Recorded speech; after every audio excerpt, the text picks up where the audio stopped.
A spell of financial deadlock started from yesterday as the country steps into untrodden grounds of budget holiday. Even as the government has maintained that the unprecedented scenario will be overcome very shortly, experts in the field suggest it might be a prolonged crisis in the face of ever-eluding political consensus. Good morning, I'm Abhyuday Shrestha, and these are the headlines of the hour. The federal parliament made hostage at the hands of bickering political parties. Stalemate raised serious questions over the integrity of political forces. The country witnesses a budget holiday, increase in bank interest rate, and the liquidity crisis makes NEPSE shed off 76 points. Italy to make it compulsory for all workers to have a COVID green pass, anyone without a pass to face suspension from work. And Team Nepal to take on Team USA today in the third match of the Tri-Series under the ICC World Cup League 2. Nepal eyeing for fourth consecutive win against USA.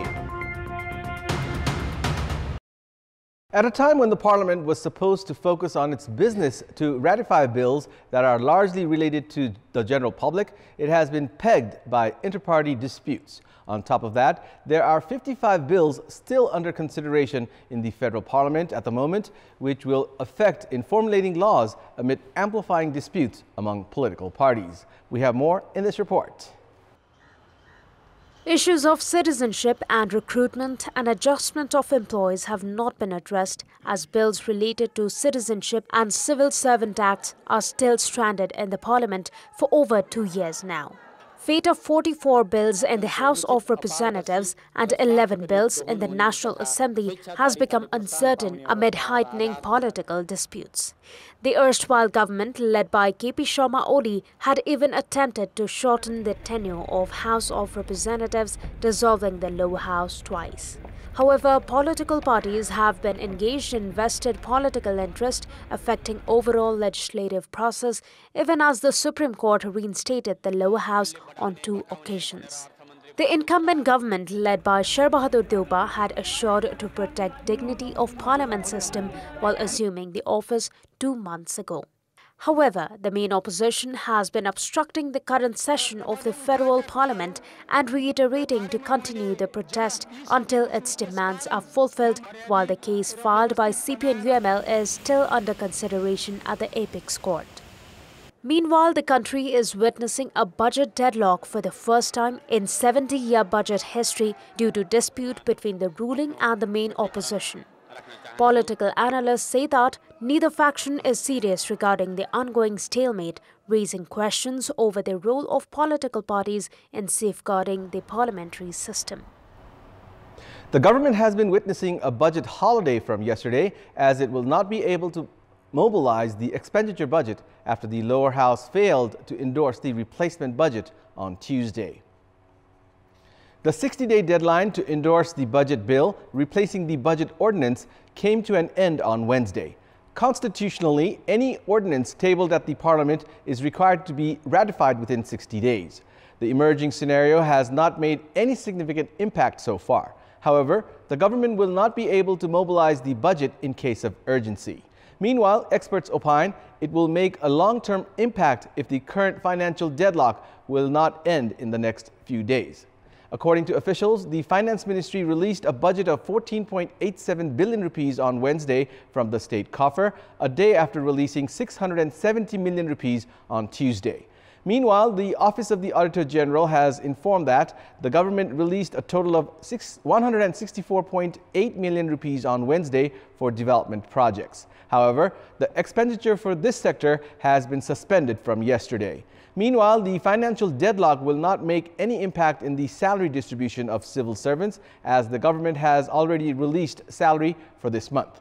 The salary and perks of the chiefs of constitutional bodies and their administrative expenses, however, will not be blocked, while the payment of loan interest will be continued during this period. Meanwhile, the government will be able to collect taxes during this period. The market is likely to be hit further by the liquidity crisis as the state fund cannot release the money at a time when the market has been witnessing problems for the past 2 months. Given the scenario, Nepal Rashtra Bank sent a repo worth 20 billion rupees to banks and financial institutions yesterday itself. The increase in bank interest, along with the liquidity crisis, has started affecting the share market as the stock market index NEPSE shredded off 76.65 points yesterday. All the sectors attributed to an overall decrease in the NEPSE index, which settled at 2,812 points yesterday.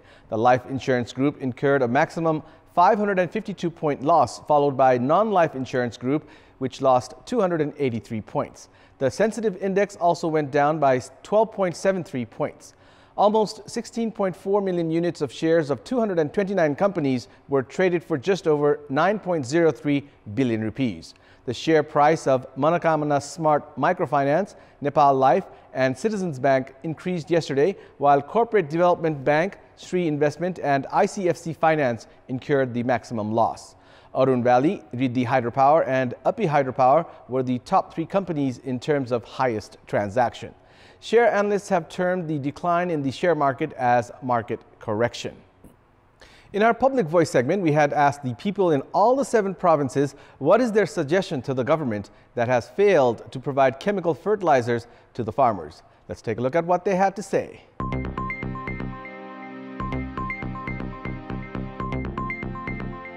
टाइममा ल्याइदिने यस्तै वडामा बाँड्दिने वडामा ल्याए पनि आफ्नो आफ्नोलाई दिन्छन् अब अलि आफ्नो नहुनेलाई दिन्नन् यार अहिले चाहिने युरिया पछि डीएपी को बेलामा आउँछ डीएपी चाहिने बेलामा युरिया आउँछ यस्तो सरकारलाई के भन्ने र हामीले वैशाखमा बिउ राख्छ भने चैत्रमै उपलब्ध हुने गरी चाहिँ पूर्व तयारी गर्नुपर्ने देखिरहेछ प्रदेशलाई आफ्नो मातहतमा जिम्मा लगाइदिए सायद हाम्रो कृषक भाइहरुलाई यसले आपूर्ति गर्न सकिन्थ्यो हामीले रुपैयाँ हालिहालिकन पनि त्यहाँ आज गयो आज छैन भन्छन् भोलि गयो भोलि छैन भन्छन् भोट माग्नलाई चाहिँ नमस्कार गर्न आउँछ हैन हामीलाई मोल दिनु पर्दा चाहिँ हाम्रो लालपुर्चा चाहिने हाम्रो चाहिने के रे नागरिकता चाहिने टेन्डर मार्फत हो कि सरकारले आफै झिकाउने हो कि चाहिँ त्यो चाहिँ पूर्व तयारीबाट गर्नुपर्छ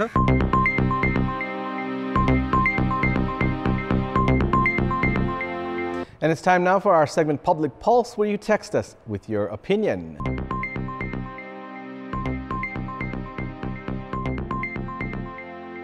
And here's the question. What's your take on the government's inability to uncover gold smuggling connection? Your options are A, feeble security, B, result of nexus, and C, changing styles of smuggling. The voting is on. Type NEWS, select your option A, B, or C, and send it to 34001 to share your opinion with us. And it's time now for the sports news.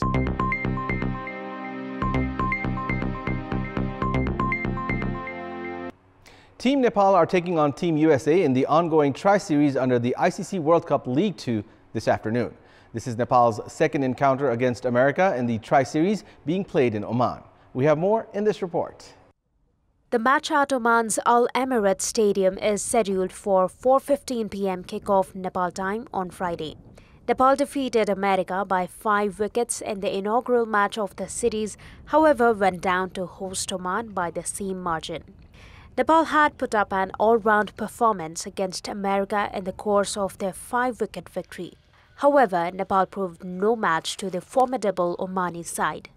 Even as America will go into the match on Friday looking to avenge their defeat suffered at the hands of Nepal in the inaugural match, they are a depleted side in their tournament, having lost their prolific run-getter Aaron Jones and fast bowler Jesse Singh due to injuries. Meanwhile, Sandeep Lamichhane, who could not bowl in the last match against Oman, has been declared fit on the eve of the match. This is going to be Nepal's 4th match against America, while the equation at 3-0 is heavily in Nepal's favour. A win against America will take Nepal's victory tally to 4 in League 2. That's all for the moment. Thank you for watching. Have a good day.